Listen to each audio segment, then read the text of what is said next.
Good morning everyone, মৌসুমি লাইফস্টাইলে আরও একটি ব্লগে তোমাদের স্বাগত। আর হ্যাঁ, আমি জানি অনেকেই রাগ করে আছো, দীর্ঘদিন ভিডিও আসেনি। আমি চাইনি আমার অসুস্থতা তোমাদের দেখাতে, সেই জন্যই ভিডিও আনিনি। তবে ছোটোখাটো আপডেট তোমরা মামের চ্যানেল দিয়েই পেয়ে গেছো যে আমি কেমন আছি না আছি। ভেবেছিলাম কালকে ভিডিও দেবো, কিন্তু সেটাও পারিনি, কারণ কালকে তোমাদেরকে বলেছি যে আমার কিছু অ্যান্টিবায়োটিক চলছে, যেগুলো প্রচণ্ড ভারী পাওয়ারের, প্রচণ্ড ভারী। ইনফ্যাক্ট এখন আমি ঠিক করে দাঁড়াতে পারছি না। তবে হ্যাঁ, শরীরের ভেতরে ভেতরে যে দুর্বলতা ছিল সেগুলো অনেকটাই আমি কাটিয়ে ফেলেছি, কিন্তু পায়ের জোর নেই যে আমি সেভাবে অনেকক্ষণ দাঁড়িয়ে থাকবো। অনেকক্ষণ ইন দ্য সেন্স 2 মিনিট দাঁড়িয়ে থাকাটাও খুব কষ্টের হয়ে গেছে। মাসেলগুলো এতটা উইক হয়ে রয়েছে, আর তার মধ্যে আবার মাসেল ক্র্যাম হচ্ছে, সব মিলিয়ে দাঁড়াতে পারছি না। আর কালকে তো ডায়ালিসিস ছিল, স্বভাবতই কালকে আমি বাড়ি ফিরে এসে কালকেও 4খানা ইঞ্জেকশন পড়েছে।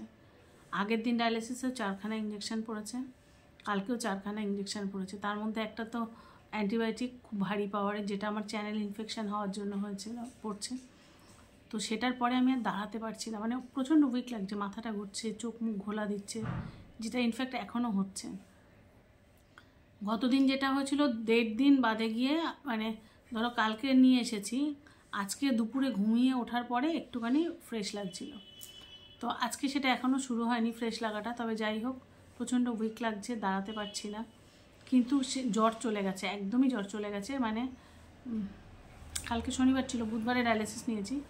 বুধবারে ডায়ালিসিসের সময় ইঞ্জেকশানগুলো নেওয়ার পর থেকে ওই যে জ্বরটা গেল, আজ পর্যন্ত জ্বরটা আসেনি। কালকেও ডাক্তার দেখিয়েছি, বুধবারেও ডাক্তার দেখিয়েছি। যে তোমাদের কমেন্টসে পাচ্ছি না যে ভালো ডাক্তার দেখাও, ভালো ডাক্তার দেখাও।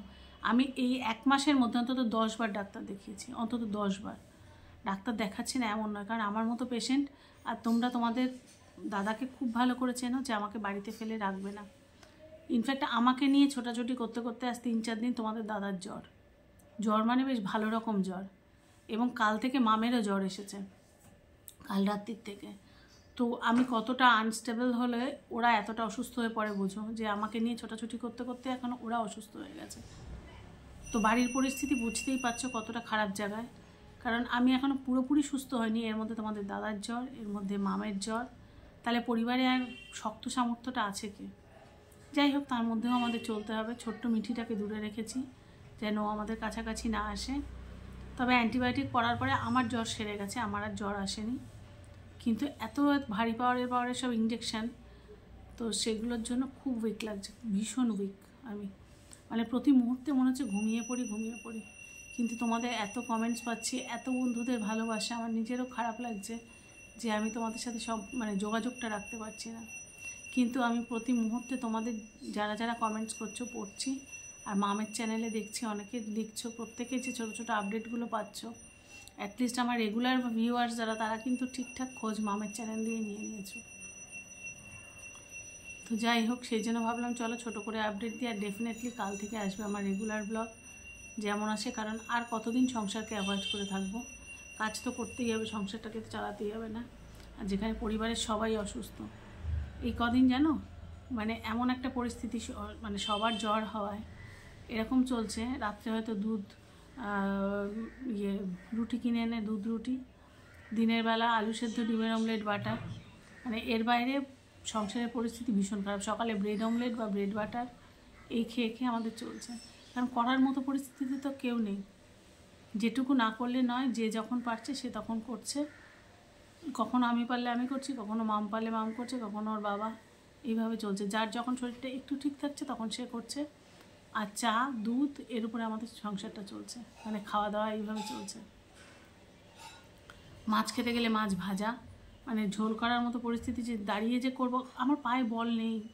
এত কোমর থেকে মনে হচ্ছে যেন অবশ হয়ে রয়েছে। আমি কালকে একটু পেঁয়াজ কাটবো বলে দাঁড়িয়েছি ডিমের অমলেট করতে, দাঁড়িয়ে পেঁয়াজটা কাটবো, পেঁয়াজের সামনেটুকু কেটে অর্ধেক করেছি, করে ওইটুকু টাইমের মধ্যে মনে হচ্ছে পায়ে আর আমার বল নেই, আমি দাঁড়াতে পারবো না। ভাব করে মাটিতে বসে পড়েছি। তারপরে নিচে বসে বসে খানিক পেঁয়াজ কোচালাম, তারপরে মাম আবার দাঁড়িয়ে অমলেট করলো। একটা কাজ 2টো মানুষ মিলে করছি। আমি মনে হয় 2টো অমলেট করেছি, আর 2টো করার ক্ষমতা নেই, বসে পড়েছি। মাম আবার গিয়ে বাকি 2টো করলো। পরিবারের অবস্থাটা এমনই। তোমরাই বলো না এই অবস্থা কী করে ব্লগ আনি, এত খারাপ অবস্থা।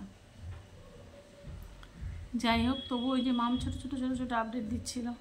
হ্যাঁ, তার মধ্যে একটা কথা, যে এর মধ্যে তোমরা দেখেছো যে আমি মানে বেরিয়েছিলাম মামের সাথে গাছ কিনতে। তার একটা কারণ আছে, আমাদের এক প্রতিবেশী নতুন ফ্ল্যাট কিনে চলে যাচ্ছেন, তাকে একটা উপহার দেওয়ার ছিল। তোমাদেরকে বলছিলাম যে আমি জানাবো, উপহার দেওয়ার ছিল, সেই উপহারটা হিসেবে গাছ কিনতে গিয়েছিলাম।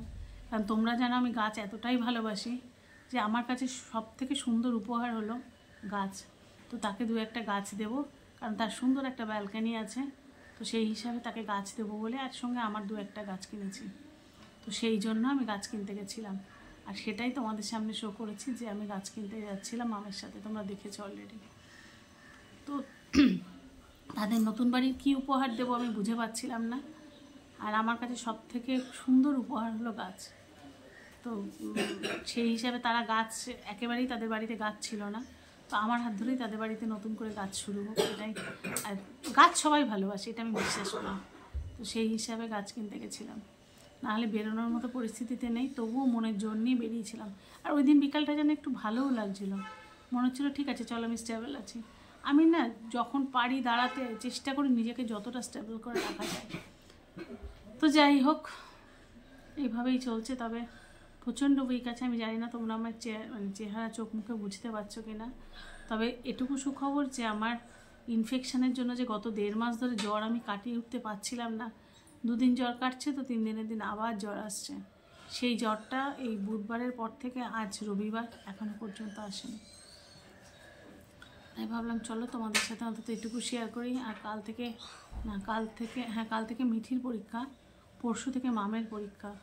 এটা একটা চিন্তায় আছি যে মামের পরীক্ষা, এদিকে মামের জ্বর, মিঠিরও খুব ঠান্ডা লেগেছে, কিন্তু তারপরেও কিছু করার নেই, চলছে এইভাবে। এক্ষুনি ওই সামনের বাড়িতে একটা বড় ওই শিউলি ফুল গাছ আছে, অনেক বড়, মানে মাটিতে লাগানো শিউলি ফুল গাছ, ওখান থেকে তুলে আনলাম, এখন অনেক সকাল।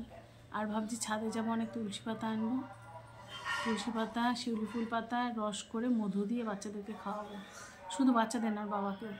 ওই এসে ওই শিউলি ফুল পাতাগুলো ভিজিয়ে রাখলাম, যে যতই হোক বাইরের পাতা তো একটু ভিজিয়ে রাখলাম, ওগুলোকে রস করব, করে ওর বাবা দুই মেয়ে ওদেরকে দেবো। তো চলো, যাই হোক, আজকে থেকে ছোট্ট আপডেট দিলাম ঠিক কথা, কিন্তু কাল থেকে অবশ্যই রেগুলার ব্লগ নিয়ে আসবো। তোমরা কেউ চিন্তা করো না, আর হ্যাঁ, মৌসুমির ওপরে কেউ রাগ করো না, মৌসুমি কেন আপডেট দিতে পারোনি। আমি বসার মতো পরিস্থিতিতে ছিলাম না, আর ওই শুয়ে শুয়ে অসুখ দেখিয়ে আপডেট দিয়ে নেগেটিভ কমেন্টস আমার ইচ্ছা ছিল না, সেই জন্য আমি নিজের মানে চ্যানেল থেকে দূরে থেকেছি। তো এখন যখন একটু সোজা হয়ে বসতে পারছি, আমি রেগুলার অ্যাক্টিভিটিতে থাকি না থাকি, অন্তত ছোটো ছোটো আপডেট আবার রেগুলার আসবে।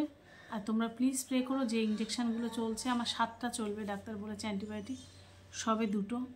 তো এত ভারী ইঞ্জেকশান নিয়েও আমি যেন সেটুকু সহ্য করার ক্ষমতা রেখে সুস্থ থাকতে পারি, ঠিকঠাক থাকতে পারি।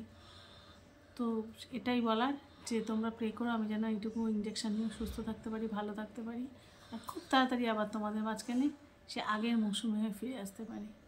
তো চলো, আজকের ব্লগটা এখানেই শেষ করি। আর হ্যাঁ, নতুন বন্ধু যদি, আমি জানি অনেক দিন আমার চ্যানেলে ঠিকঠাক ভিডিও আসছে না, তবুও রিকোয়েস্ট করবো নতুন বন্ধুরা এলে আমার চ্যানেলটা সাবস্ক্রাইব করে পাশে থেকো।